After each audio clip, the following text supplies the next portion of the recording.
day, Meg.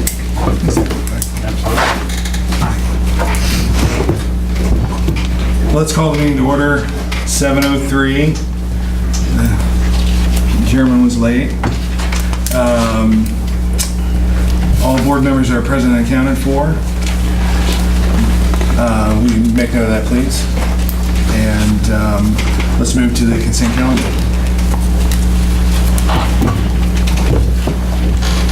Make a motion to accept the consent calendar and minutes as printed. Second.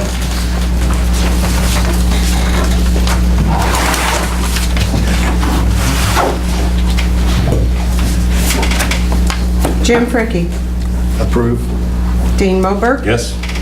Jim Westmoreland, Yes. Marcus Major, Yes. Jeff Flint. Yes.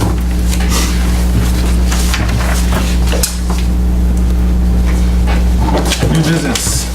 Anyone in the audience have anything to say? All right.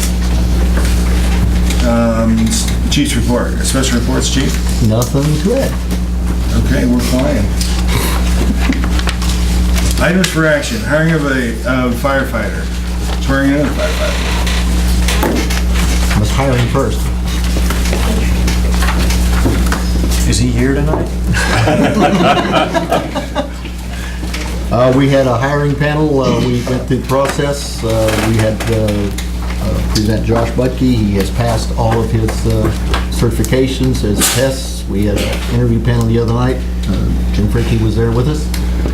It was a unanimous decision to go ahead and hire firefighter Fricke, or firefighter. Jumped in. Congratulations. You got to shave your beard now. Wow. The mask. That's fantastic. It was unanimous, good. How was the event? Very good. Questions were very interesting. A few times a stammer, but we got through it. Good.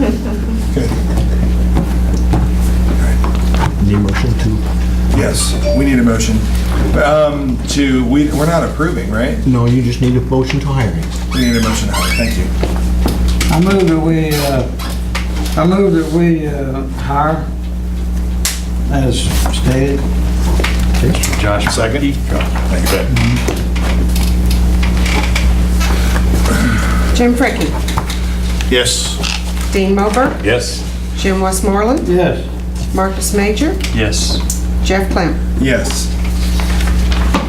The swearing in.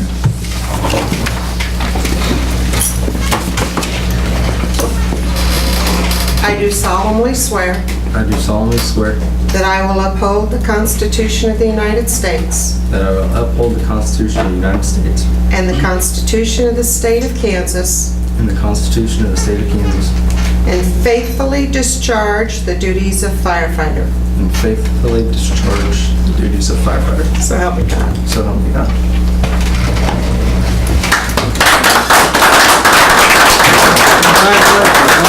Come from a good family. Welcome aboard. How you get paid for that? Congratulations. Thank you. You get signed this paper. Yes.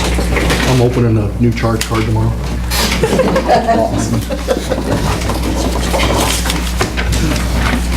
2015 audit report. We've gone through the audit. Cochran, Head and Vic company did our audit several weeks ago, and we have Michael Keenan here with us representing the company. So, Sorry. I'll see if I can keep this moving. nah, No, it's fun stuff. it's an audit. You were provided in your board packet a PDF copy of two reports, one being the basic financial statements, as well as the required communications. And I've got a little printout of a PowerPoint without the power to help go through and summarize the results of the audit. Again, my name is Michael Keenan. I'm with the auditing firm of Cochran, Head Vic. I appreciate you inviting me out here this evening to present the results of the audit. A financial and compliant audit addresses three basic questions. Are the financial statements free of material misstatement? Are effective internal controls in place? And are they designed and operating effectively? And did the district comply in all material respects of financial related laws and regulations? That's what we set out to answer those questions. The auditor's responsibility is to perform the audit in accordance with generally accepted auditing standards, as well as governmental auditing standards, and the Kansas Municipal Audit and Accounting Guide. We also are responsible to plan and perform the audit to obtain reasonable, but not absolute assurance that the financial statements are free of material misstatement. And also the objective, which is to provide reasonable assurance, not absolute assurance. I think I just read that. And also report on internal controls and compliance with laws and regulations. The scope of the audit, as we said, is the basic financial statements, which the district's financial statements are prepared on the regulatory basis of accounting to show compliance with the cash basis budgeting laws in the state of Kansas.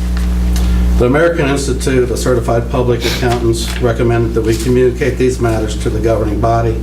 Illegal acts, none came to our attention as a result of performing our audit procedures. Significant accounting policies, there were no changes.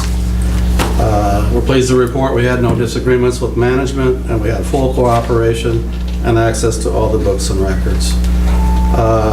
The summary of our reports, and to answer the three basic questions that we started out to, our report on the district's financial statements. In our opinion, the financial statements are presented fairly in all material respects, or sometimes called an unmodified or clean opinion. Our report on internal controls over financial reporting. We did not identify any deficiencies in internal controls over financial reporting that we consider to be material weaknesses. And we also did not identify any instances of non-compliance with laws and regulations. That's kind of a summary of the audit and financial reports. I want to thank Rick and Rick's staff, which is Rick, for all the assistance provided. Very professional. The books are in good order, answered all of our questions, provided us any information we asked for. I'm very pleased to work with Rick. Good deal. Any questions from the board regarding the financial statements or any other matters? It's probably worth stating, I think we do it every year with Dean, that it's kind of that you have no differences of opinion as you had the last few years that you've done this. We've had no That's disagreements. Right. Again, no journal entries. Right. Again, it's one of the very better audits that we go to. We don't have to do the accounting and write up. Some of the things that you find mistakes or something, we don't have that. And we can come here, that's very positive. Thank you. And I would say with our system, we're extremely transparent in the safeguards we have with the dual signatures and checks being made out, things like that. Right, that's correct. The dual signatures, the bidding, and again, some of these procedures have evolved over the years as we've made recommendations. Again, with having one person kind of in control of, you have segregation of duty issues, but you have significant compensating controls. You review the financial statements, you review the checks, all those other types of things that really make it a transparent and a very excellent set of internal controls, especially for a small organization, so you should be very proud. I don't know what page it's in. It's under the, it's one of the memos. I think it's almost the last one, the next one. I just printed out certain pages. Given these limitations during our audit, we did not identify any deficiencies in internal control that we consider to be material weaknesses. Now, the next sentence, is that just something to cover you guys that says, however, material weaknesses may exist and not have been identified? I don't understand that statement. Does that mean that, does that mean you didn't really delve way down into weeds, or what does that mean? No, he went down in the weeds pretty good. I wonder why that's Again, that's not it. Again, since we get an understanding of controls in order to perform our procedures, but not necessarily test controls. So nevertheless, again, what we do, we base that, and then that's kind of a risk assessment. We perform our procedures based on those controls. Since we don't test them all, we can't say that there couldn't be some that we didn't identify. We're just saying that there were no material weaknesses identified. However, it still could exist. If you want to say that's covering us, maybe that would be the way to say it, but again, we don't think so. Again, we can't look at So you everything. sampled the test, you didn't test everything? We do not test everything. Well, okay, that answers the question. And that's part of the About how much quality of a control of sample your did you do? audit. You spot check, come in, we don't know what you're going to check, and so You don't know what, we have to have an element of surprise. Correct. And again, we look at significant transactions. We can, again, you can look at where most of your dollar sells. You had some big significant repairs for the roof, so we're gonna vouch those. So again, we compare last year to this year and do a number of different procedures, probably no different than what you do, looking at a month to month.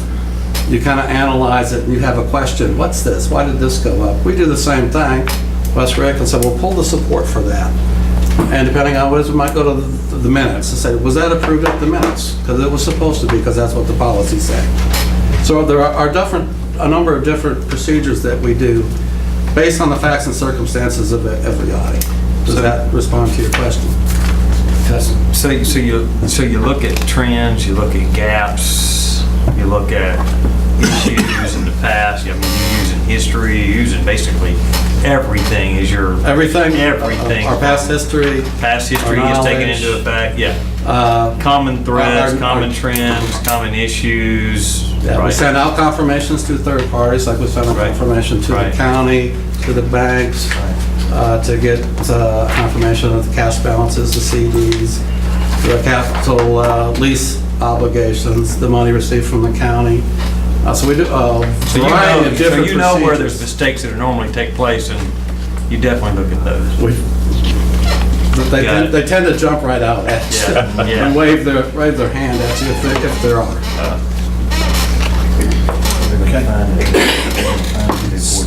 Thanks for coming.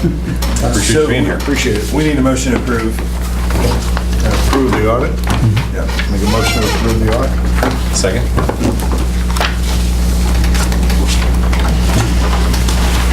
Thank you very much. And if anyone has a question, feel free to call me on anything. That's not a problem.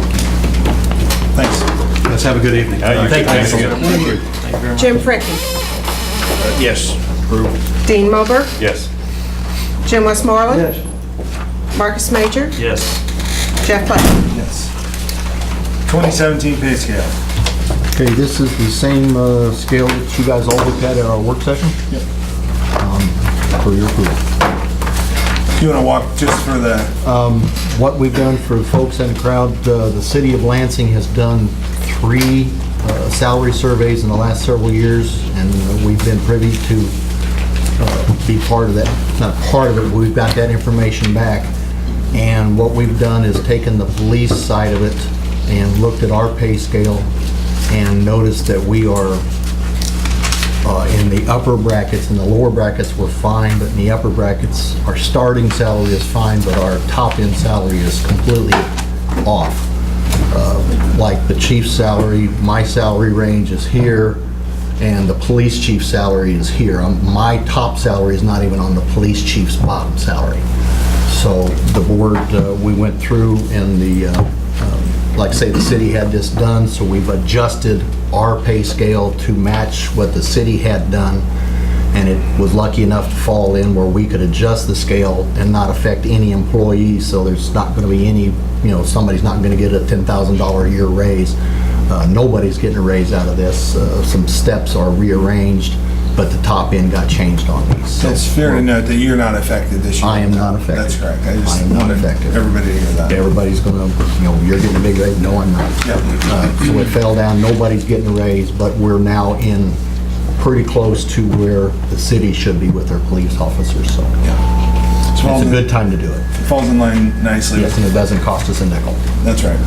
And when was the last time pay scale was modified? We modified it in 2008. It's been a while. It's been 8 years. Yeah. Okay. Now, on this chart that you had, level 1, that's firefighter 2? Yes. We don't have a firefighter. Well, we do in the, if our policy does allow us to hire firefighters twos. We've done it before, and then they get their EMTs and their driver operators. Basically, what this will be for, if we have guys fill in, like Josh was one of our part-timers, I mean, he's above that, but if we get a firefighter two that's we can fill in part-time, then we'll use this scale. Okay, so that firefighter two is our entry level. Yes. I didn't know that. Yeah. Well, I move that we accept this schedule as published in the minutes for this chart, level 1 through 8, from firefighter 2 up through fire chief. I second. Jim Fricke, Yes. Dean Moberg, Yes? Jim Westmoreland, Yes. Marcus Major, Yes. Jeff Clem. Yes. Moving on to items for discussion, truck lease versus purchase. Okay, at our work session, Marcus brought up possibly looking at a truck lease, and I don't know if you ever did talk to Topeka, to get back with me.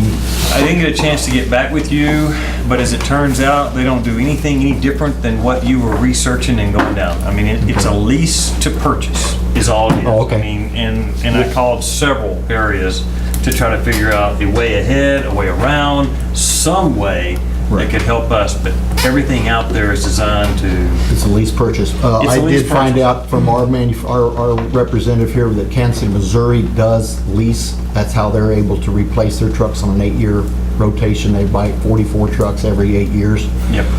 So I did get information on leasing trucks and gave you guys that information. If you kind of look at it for, as the upfront, just upfront looking at it, it's very cheap. In first 10 years, we're gonna save $10,000, but then 10 years from now, we gotta buy another truck. Whereas 10 years from now, truck's paid for and we carry it for 10 years. Yeah. So it's not gonna be economically feasible. I mean, right now, it's gonna look good. It really looks good. Boy, by God, we're saving the taxpayers money, but down the road, we just actually bought 2 trucks for the price of one. Well, the Right. bottom line is Right. $1,557,000. Yeah, compared to 629,000, so it's gonna cost us an extra $400,000. What I was looking for was in order to try to save the money by doing a lease that would come with Sure. a maintenance contract. And what you're i.e. thinking of is like Yep. like a car? Yeah, You lease it for that's what 3 I was years, you trying to got a find. 3-year. Absolutely. If you And do then we this with just a. turn the truck but we back don't do over it- and- But we don't keep fire trucks for 3 years, Right. 7, 8 years, 10 years. We're looking at a 10-year because we don't have a lot of mileage. Where Right. the warranty's over in 2, so we're still paying for the warranty. And now, okay, we still got a decent truck in 10 years. So, Casey Moe, sure, 8 years, their trucks are wore out, because they drive the heck out of them, and their trucks are absolutely wore out in 8 years, where ours aren't. And they have a full-time person too, and I talked to her, and she is full-time, she is on the staff, full-time, writing maintenance contracts all year. Yeah. Because that's how many trucks they're turning. It's not like every 8 years, it's almost every year, one of those trucks is coming up on an 8-year contract. Right. And they're selling one off to Brazil, and they're getting a new one, and they're kicking this Yeah. one off to Australia. And that's what it comes down to. We can keep a truck for 10 years and sell it off to somebody, or we can keep it for 20 years. Okay, it's not worth anything, but we've saved the taxpayers that extra 10 years. Right. So, and like I also told you, we have our trucks tested, and we sprung another leak in this truck. So, I mean, it's going fast, guys, and we really need to be looking at doing something with it. So, You add a little light, explain that a little bit, so just so everybody's aware, every year you have them tested. every year, it's required that we have our pumps tested. They're required, it's a 1-hour test. It's not an hour, just start it up and pump it for an hour. He pumps it for a half hour at a certain RPM and he's got gauges on it. It's got to flow 1,250 gallon a minute for that half hour at that RPM. If the RPMs are higher, then okay, that tells us the pump's going out. Then another 10 minutes at another RPM and another pressure, and then another 10 minutes. So it's actually 4 tests. And then he does a draft test, which it's got to pull prime. It's got to suck basically water up to in a time frame. And they're all passing. They're all doing good. I mean, the oldest ones are, you can kind of see they're getting some usage in them because they're getting older. But the problem with like last year when we had the truck tested, our old truck we got rid of, went right after we had it pump tested. It's a very hard test on them, and it developed a large hole in the intake piping of the truck, in the 6-inch intake. What This drives truck- that hole? Is it rust hole? or Yes, what is it's that? rust. Yes. So you- The older trucks are made out of black steel pipe. Okay. The new trucks are made out of stainless. So stainless is forever. So this truck is one of our last black steel pipes, and we've already, he busted a weld. It's on this particular truck, we've got a 6-inch intake, and then there's a 4-inch pipe that goes up to another manifold, and this is a 4-inch manifold. And there was an 1.5-inch line coming off that manifold, and it broke right in there. Okay. And earlier this year, we broke another piece on the other side of it, so we were able to take off that 4-inch piece and get it re-welded. Once we lose a 6-inch, that's when it's gonna be the $18,000 to $20,000. If you lose a 6-inch, you can't re-weld the 6-inch? Well, no, because it's rusts underneath, and so you've got a rust hole here, and you patch that, well, Yeah. guess what, it's rusty over here too. Yeah. It's gonna rust the whole length of the pipe. And you can't replace, if you replace it, that's the big dollar ticket. That's the that big you dollar talk amount, about. because it's got to be welded exact, because there's like 5 or 6 different fittings off of it. Sure. And each one of them is already made, so they can't be a 1/4 inch off or an 1/8 inch off, because this pipe's coming in here and this pipe's coming over here, so, and they're And already everything's part. joined by welding. Everything goes by exact dimensions, Just like a sprinkler system. yes. Yeah, I fight that battle all the time. So to replace that would be a costly expense? Well, yeah, the last one we did was $16,000, Okay. and we did all of it. How That was reliable? just that was just getting the piping made, shipped back and forth, because we had to 16 ship grand. we had to ship the old pipe in, Yeah. and then they had to make it, and again, it's very time consuming, because, Are they cutting the holes in, or are they just sending the pipe? no, they're making the pipe, and then we're bringing it back, and it's a high dollar And you're piece of welding it pipe. together? It's a high dollar, yeah, Okay. because everything's got to be insured, and everything, there's liability, once you say fire, liability insurance is out the roof.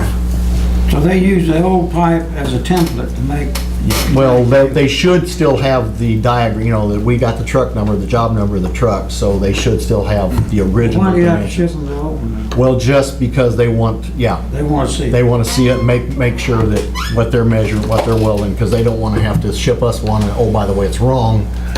Now they get to make it again. So it's a high dollar deal. And Chief, just for information, we order a truck today. How long? 1 year, 1 year. 1 year. Now, this the last block on this chart, purchase, that's 6-year pay. No, it's a 10-year pay. I mean 10 years. Yeah, 10-year pay. Okay, so the only other expense after that is maintenance and upkeep Right. and all that. Right. Yeah, like say, if you notice the 10-year lease, it's $10,000 a year cheaper, and it's paid off in 10 years, but then you gotta buy another truck.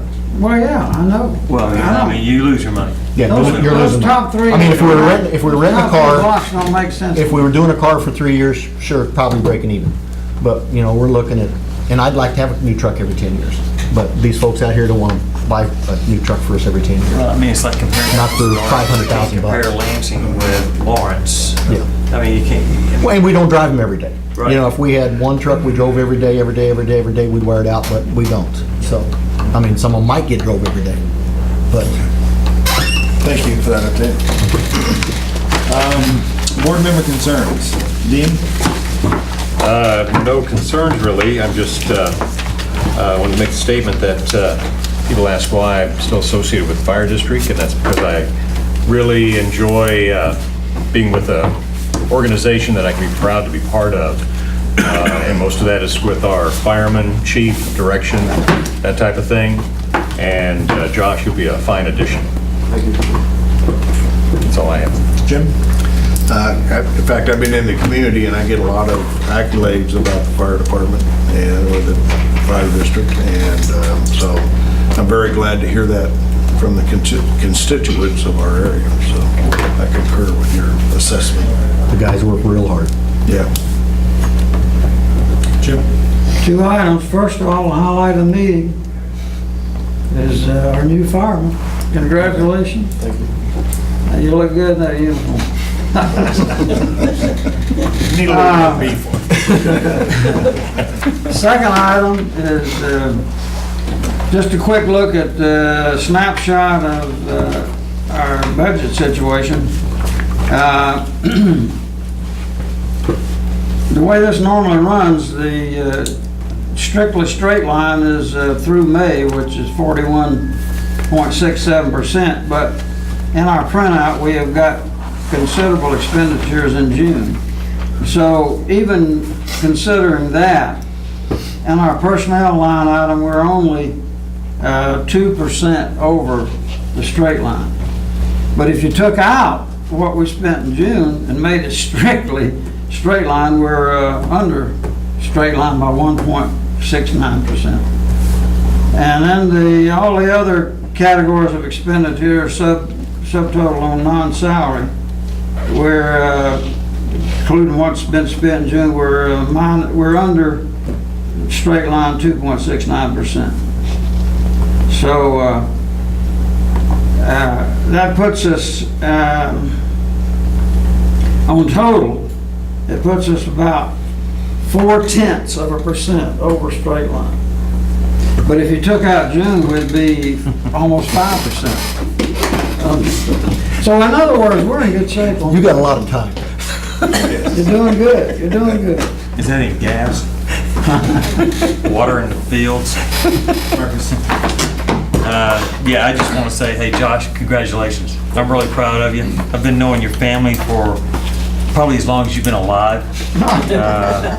So you come from a great family, and I'm really proud to be on this board. I'm really proud to see you here tonight and to bring you on board as a full-time active duty member. Congratulations. Rick, I'd like to congratulate you in all the hard work that you put into in this budget that was, your record keeping is absolutely outstanding. So it's nothing new for him to come through and look at. I'm in the Army lessons learned business. I look for trends, I look for gaps, I look for best practices, and I look for issues and mistakes. And for him Oh, to yeah, say they that- do too. So for him to cover all that with me and make me feel really good, knowing that we do this every month, that congratulations to you and your fire department as well. And I promise I'm going to get here to start attending some more of this training on Saturdays. I know you're doing that, and I'm kind of looking forward to Saturdays and training. And I'm really excited about all the work that we've gone into for next year with the school and the high school stuff too. So I've been sending students this direction. So I'm kind of excited about the volunteer program. All good. Congratulations. Thank you. Adjournment. So moved. Second?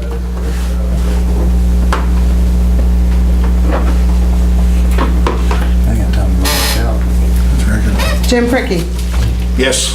Dean Mober, Yes. Jim Westmoreland, Yes. Marcus Major, Yes. Jeff Clamp. Yes. Thank you, guys.